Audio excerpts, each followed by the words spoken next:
à toutes et à tous pour cette nouvelle édition de Business Africa, votre rendez-vous avec l'Afrique économique. Nous sommes ici à Brazzaville, la capitale de la République du Congo, pour une édition spéciale consacrée au droit des affaires sur le continent. Le droit des affaires, c'est quoi? C'est l'ensemble des règles qui régissent l'activité des commerçants, des PME, mais aussi de grands groupes industriels. Une émission spéciale donc réalisée en partenariat avec l'OHADA, l'Organisation pour l'harmonisation en Afrique des droits des affaires. Alors, avant de retrouver mon invité et mes autres invités en plateau, donc nous sommes ici sur le plateau de Télé Congo. Je vous propose tout de suite de découvrir un reportage de notre journaliste Éric Bonnier qui nous explique les tenants et les aboutissants du droit des affaires sur notre continent. A tout de suite. Nous sommes ici à l'Université de droit de Yaoundé. Et l'enseignement est exactement le même dans les 17 pays d'Afrique de l'Ouest et du Centre. L'OHADA, l'Organisation pour l'harmonisation en Afrique du droit des affaires, est le cadre juridique unique pour l'ensemble de ces pays. Retour en arrière en 1993 avec un des artisans de la création de l'OHADA, l'ex-président sénégalais. Tout le monde savait que pour avoir des investisseurs, il faut avoir un environnement juridique et judiciaire attractif. Et dans la mesure où nous voulions réaliser l'intégration donc des marchés plus grands que nos petits espaces nationaux, il fallait que ce droit harmonisé des affaires puisse être réalisé au niveau de l'ensemble de nos pays, en général des pays de la zone franc. Dans les années 90, les chefs d'État s'alarment de la chute des investissements étrangers et africains. Une des causes identifiées est la faiblesse du droit des affaires et surtout la grande difficulté à le faire appliquer. Alain Fénéon a été un des rédacteurs du droit OHADA. Il y avait un éparpillement des textes, une méconnaissance de ces textes. Chaque avocat arrivait à l'audience avec son texte, disant que c'était celui-là qui était applicable, et le juge avait à choisir entre plusieurs textes.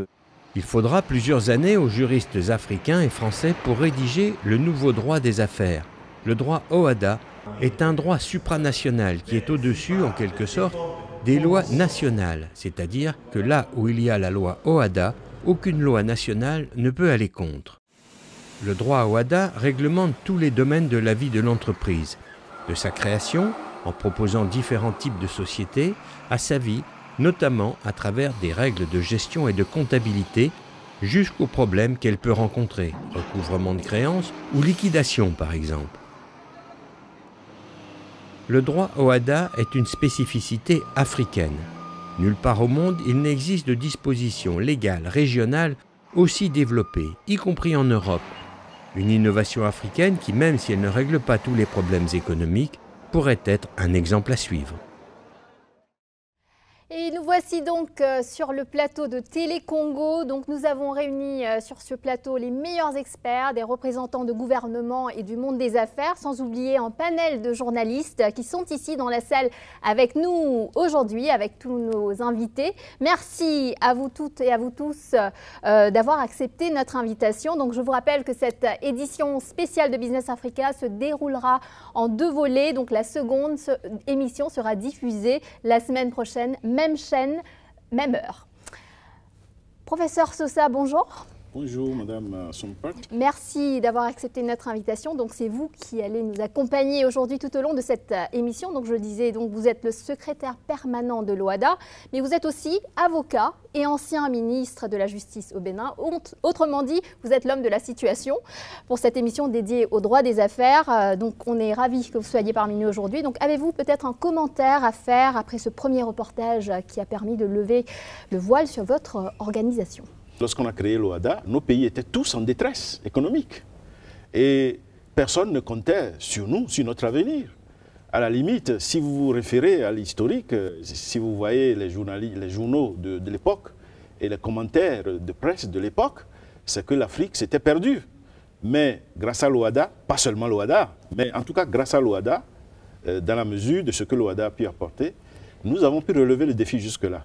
Et même aujourd'hui, où il y a une chute du coût des matières premières, où nous avons un choc sécuritaire qui dérange beaucoup de nos pays, l'avenir économique quand même de l'Afrique se voit avec beaucoup avec beaucoup d'optimisme parce que nous nous sommes donné des outils qui sont assez efficaces et l'OHADA en fait partie. Alors professeur Sosa, permettez-moi, donc il y a eu par exemple ces derniers mois des interrogations sur la gouvernance de votre organisation et de ces institutions. Qu'est-ce que vous répondez à cela? Mais je pense que c'est plutôt une bonne chose.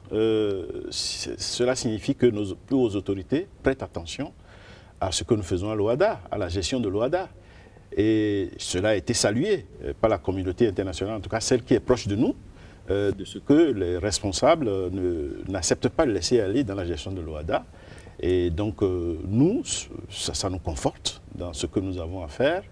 Et tout le monde a conscience que nos autorités ne sont pas complaisantes et que quand on parle OHADA, ce n'est pas pour aller jouer, c'est pour vraiment travailler dans l'intérêt de nos États. J'ai une question pour Evelyne Owueto, excusez-moi, j'espère que j'ai bien prononcé. Donc vous êtes secrétaire exécutive de la commission OHADA au Togo. Donc un commentaire rapide sur l'évolution de l'OHADA depuis sa création. L'espace OHADA couvre à peu près 230 millions de personnes.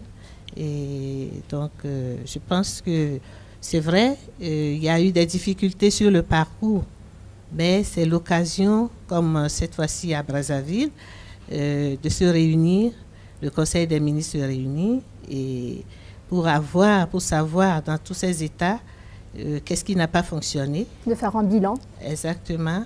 Et donc améliorer les règles qui ne fonctionnent pas et réfléchir toujours à l'avenir.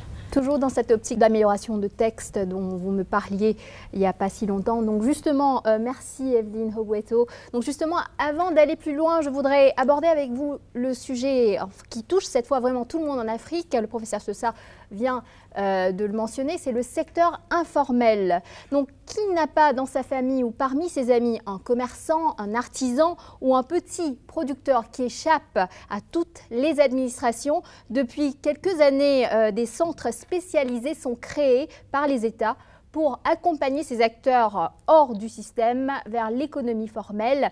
Et ça marche, c'est un reportage de notre correspondant à Ouagadougou, Burkina Faso, Jérémy Sié-Koulibaly.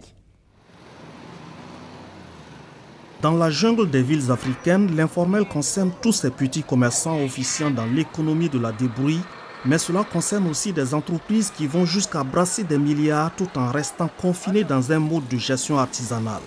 Si l'on ajoute à cela les activités du secteur agricole, l'ensemble du secteur informel représente 80% de l'économie. Mais la contribution de l'économie informelle à la croissance reste bien loin du potentiel qu'elle représente. Pour aider les acteurs à sortir de l'informel, à se structurer et à grandir dans le système formel, les États membres de l'UEMOA ont créé les CGA, Centres de gestion agréés. Au centre de Ouagadougou, les adhérents reçoivent une assistance en matière de gestion et de tenue de compte. Nous avons accompagné des gens qui sont quittés de l'informel au réel normal. Et donc, ils sont devenus des entrepreneurs qui n'embauchent pas 2 personnes, mais qui ont au moins un effectif de 10-15 personnes, qui sont déclarés à la caisse, qui payent, ils payent leurs impôts correctement, ils font des missions à l'extérieur, ils cherchent des marchés. Depuis donc l'arrivée de ces centres de gestion, on a constaté une amélioration très claire du taux de mortalité des entreprises au Burkina. Pour être au plus près des entrepreneurs et leur apporter l'assistance spécialisée dont ils ont besoin pour se développer, le CGA va sur le terrain et visite les entreprises qui ont fait le choix d'être adhérentes du centre. Mon premier prêt en banque, le CGA m'a accompagné en élaborant le plan d'affaires, en négociant avec la banque les conditions de crédit et en me délivrant les attestations dont j'avais besoin pour avoir le prêt, puisque je n'avais pas de garantie hypothécaire. Oui. Donc, n'eût été l'accompagnement du CGA, et si j'étais restée dans l'informel, je n'aurais pas eu un tel accompagnement de la part d'une banque. Propriétaire gérant d'une quincaillerie dans un quartier populaire de la ville de Ouagadougou, Ambroise Nana a fait le choix de quitter le secteur informel pour le formel. Il ne regrette pas son choix de quitter l'informel. Au niveau des impôts, il y a un abattement forfaitaire qui est fait spécialement pour ceux qui sont adhérents du CGA. Par exemple, quand je prends un exemple du bénéfice industriel et commercial, il y a un abattement de 50% qui est retenu au compte de tous les adhérents du CGA. En dehors de ça, et même les retenues à la caisse, il y a des abattements également qui sont retenus. Tous ces avantages concourent à la consolidation des entreprises et à leur développement aussi bien en termes de création de richesses et d'emplois que d'expansion et d'accroissement de leur part de marché. Nous sommes partis de 300 millions de primes mobilisées. Aujourd'hui et depuis 3 ans, nous sommes à plus de 600 millions de primes. Et pour la création de l'emploi, nous sommes partis de 5 personnes, 5 employés. Aujourd'hui, nous avons un effectif de 16 employés. En dépit de tous ces effets jugés positifs sur la vie des petites et moyennes entreprises et des très petites entreprises, le système a cependant des limites.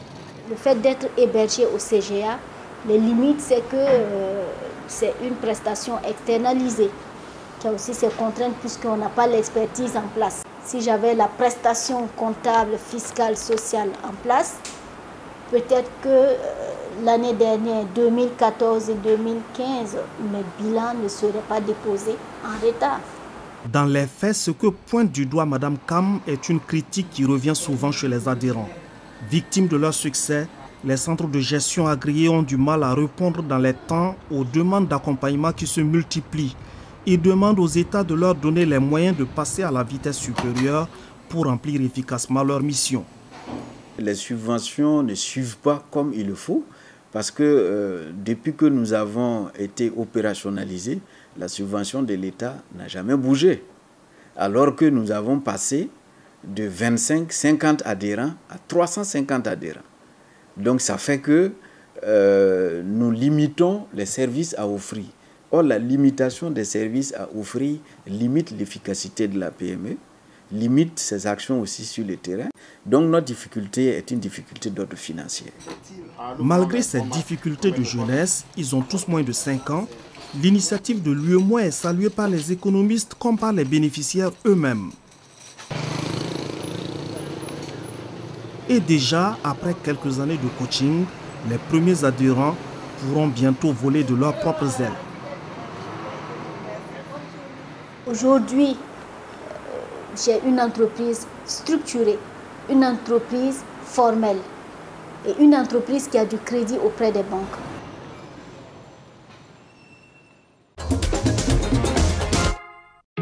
Mikaëls Hôtel est un hôtel brazzavillois, proche de sa clientèle, proche de ses collaborateurs. Et pour nous, l'accent est très fort sur la proximité avec le client. C'est essentiel que tout client qui rentre à l'hôtel se sente chez lui. Que le client puisse rencontrer ses amis, boire un verre, se détendre au sein de l'établissement. C'est pourquoi nous travaillons beaucoup sur la musique que nous diffusons à l'hôtel, mais également sur l'art. Il y a au Mikaëls Hôtel une très grande collection de pièces d'art congolaises et africaines, peut-être une des plus grandes des structures privées de Brazzaville. Il est essentiel que les visiteurs du Mikaëls Hôtel, en quittant le Mikaëls Hôtel, sentent qu'ils aient laissé une partie d'eux et qu'ils aient même un regret de rentrer chez eux.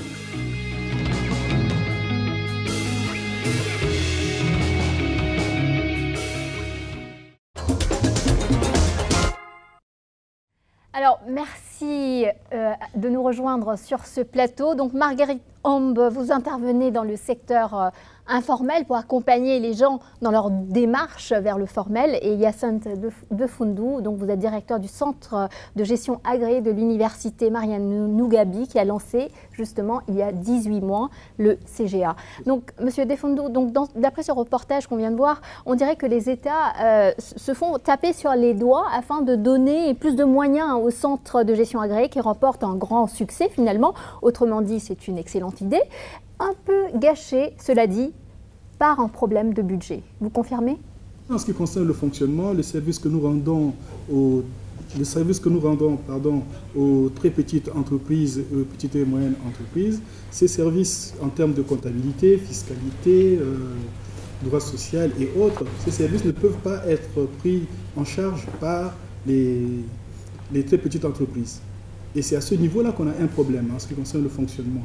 Alors, ce que nous avons fait, nous, c'est que nous passons par d'autres structures qui qui apportent un appui aux très petites entreprises, notamment le ministère des PME et autres. Mais c'est vrai qu'il y a des problèmes en ce qui concerne les ressources. Juste rapidement, en 2 mots, un premier bilan. Nous suivons 8 entreprises. 8 entreprises qui sont des différents domaines, notamment les écoles. Nous avons des ateliers de couture, des ateliers de ferronnerie. Donc nous avons 7 à 8 entreprises, tout simplement. Donc autant pour moi, donc c'est CGA Brazzaville. CGA Brazzaville, tout à fait. Très bien, merci Monsieur Defondou. Donc Madame Rom, donc pouvez-vous nous expliquer pourquoi vous avez décidé de créer votre entreprise dans ce domaine? Quelles sont les difficultés que vous rencontrez au quotidien? Bon, disons que moi je fais de l'appui et de l'accompagnement des femmes entrepreneurs au Congo. Ah, ça c'est important de le dire, donc surtout des femmes. Voilà, nous les accompagnons.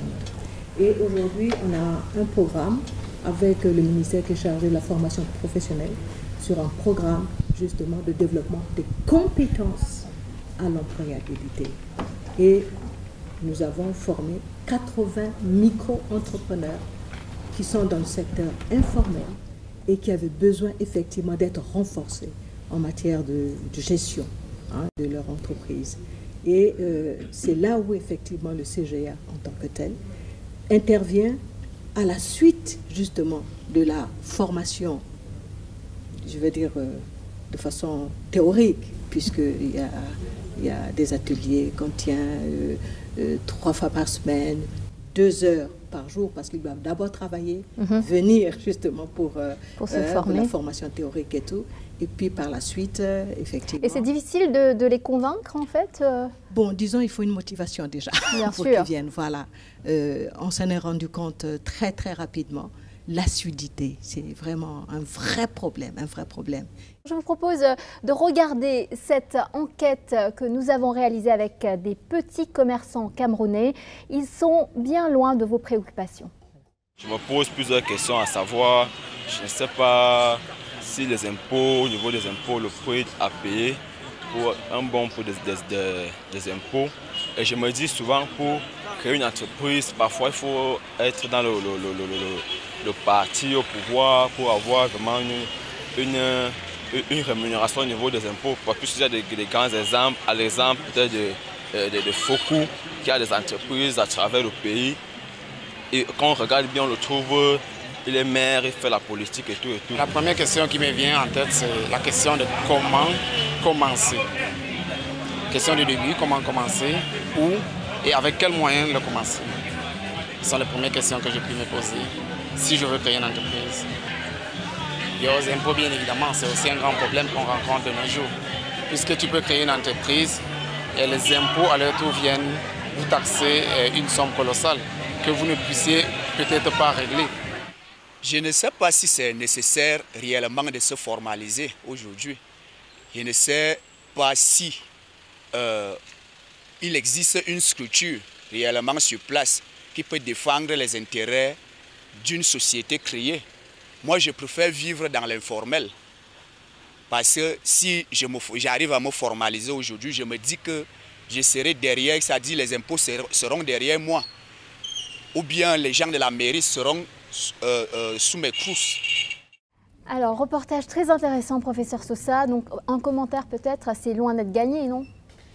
Non, mais là, très précisément, lorsque vous vendez, ici les vendeurs, sur une place de marché et tout ça, les agents de la mairie passeront. Ils ne peuvent pas les éviter. Ça, c'est très clair. Les agents qui se disent être des agents des impôts passeront.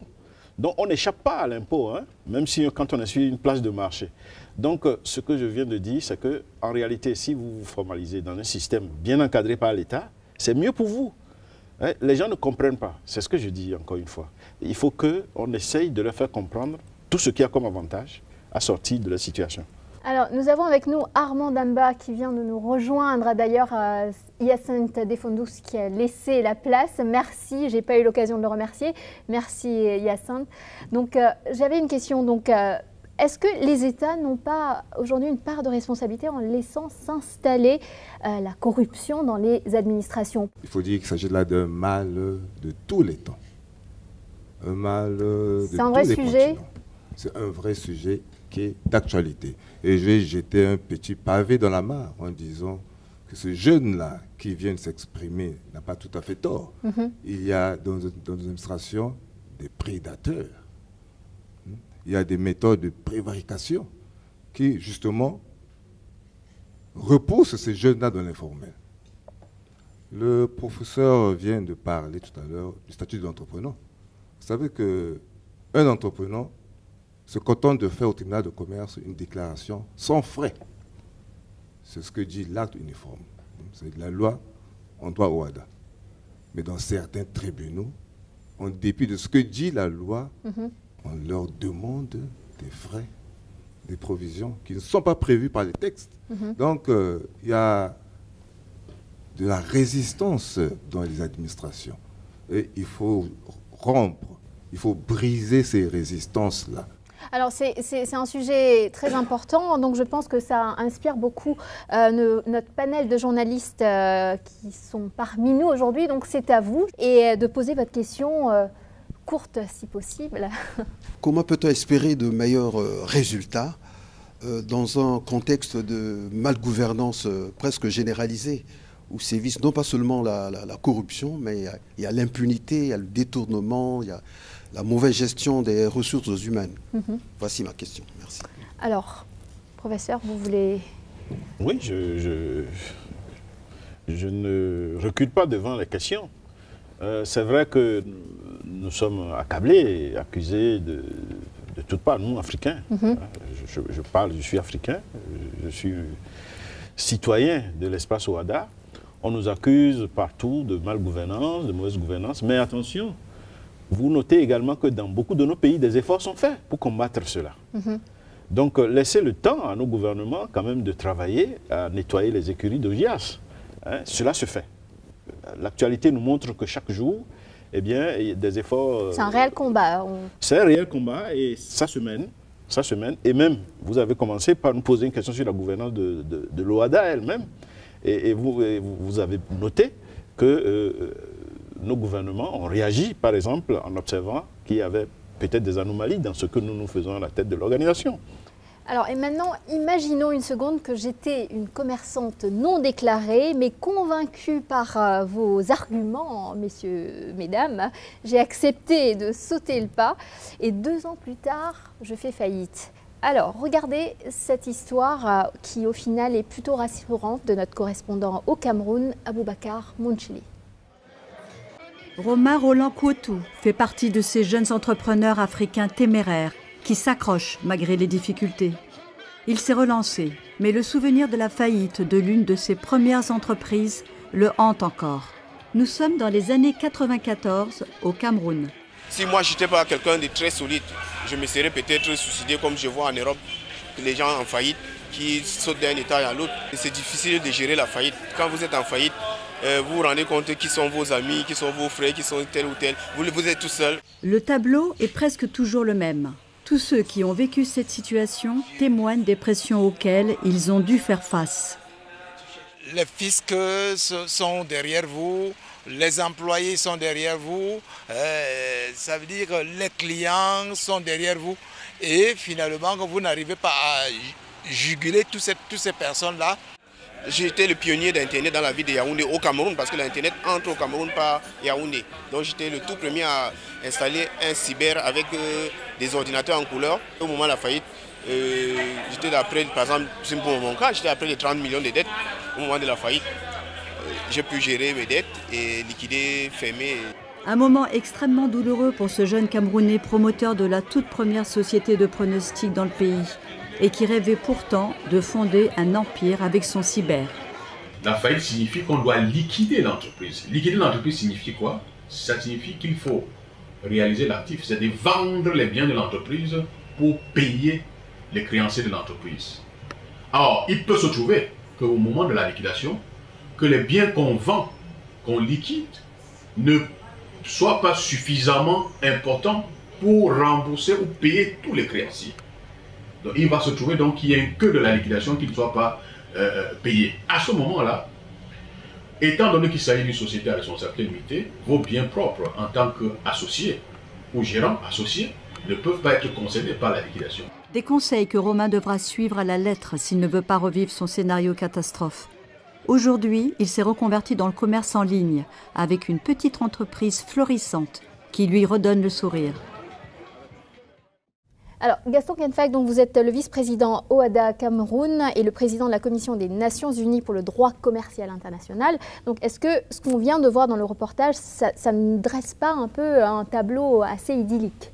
C'est pas parce que vous avez une entreprise et que vous avez quelques règles de droit OHADA, que vous en connaissez quelques-unes, que vous êtes nécessairement bien formé. Donc, il faut gérer votre entreprise selon les règles de l'art, ce qui fait appel à beaucoup de mécanismes qu'il serait fastidieux d'énumérer ici. Donc, moi, je pense que l'information, ça c'est le plan communicationnel, et la formation doivent aller de pair pour que l'on soit vraiment au fait du droit OHADA. C'est l'une des conditions pour bien l'appliquer et pour en tirer les bénéfices. Juste par rapport à ce qui vient d'être dit, donc y a-t-il une ambition justement d'aller au-delà de ces 17 pays membres? Pourquoi pas un droit panafricain C'est vrai que cette question d'extension se pose, mais allons beaucoup plus loin. Cette question de cohabitation de plusieurs normes en matière de droit des affaires est surtout vrai en Afrique de l'Ouest. Parce que vous savez que nous avons en Afrique de l'Ouest, c'est là où nous avons une concentration à la fois des États d'Afrique francophone, tous membres de l'OHADA, et d'États anglophones qui ne sont pas pour le moment membres de l'OHADA, mais qui ne peuvent pas ignorer l'OHADA. Parce que c'est des affaires. Parce qu'on fait des affaires, on vit ensemble, on a beaucoup de transactions entre nous. Et quand il y a des conflits, quand il y a un contentieux, eh bien, le droit applicable peut être le droit OHADA au Nigeria ou au Ghana, ou quand nous prenons, ça peut être en Côte d'Ivoire, ça peut être l'application du droit ghanéen, ainsi de suite. Cela signifie que, en réalité, il y a une convergence. Et d'ailleurs, la CEDEAO, la Communauté économique des États de l'Afrique de l'Ouest, a bien pris conscience de cette réalité et a un programme d'harmonisation du droit des affaires de l'espace CEDEAO par rapport au droit OHADA. C'est-à-dire le modèle, c'est le droit OHADA. Et il faut amener maintenant les droits ghanéens, nigériens, gambiens, sierra-léonais ou libériens à se rapprocher du droit OHADA. Donc il y a un tel programme et de temps en temps, la CEDEAO nous invite à y travailler. Donc vous voyez, cela prouve bien l'intérêt du droit OHADA, puisque là, même dans ce système-là, les anglo, enfin, ceux qui pratiquent le droit anglo-américain dans l'espace CEDEAO, ne refusent pas que le droit OHADA soit le modèle à suivre pour une convergence. Merci professeur Sosa, merci à tous. Donc nous allons d'ailleurs nous retrouver pour la deuxième partie de cette édition spéciale. On reviendra donc sur cette question d'un droit des affaires vraiment panafricain. On continuera ce débat, mais aussi sur beaucoup d'autres questions la semaine prochaine. Pour aujourd'hui, nous avons centré cette première partie sur le système informel qui représente 80% de nos économies et de l'emploi sur le continent. J'espère que cela vous a plu. Je vous donne rendez-vous la semaine prochaine, même chaîne, même heure, pour une deuxième édition spéciale. Merci à tous.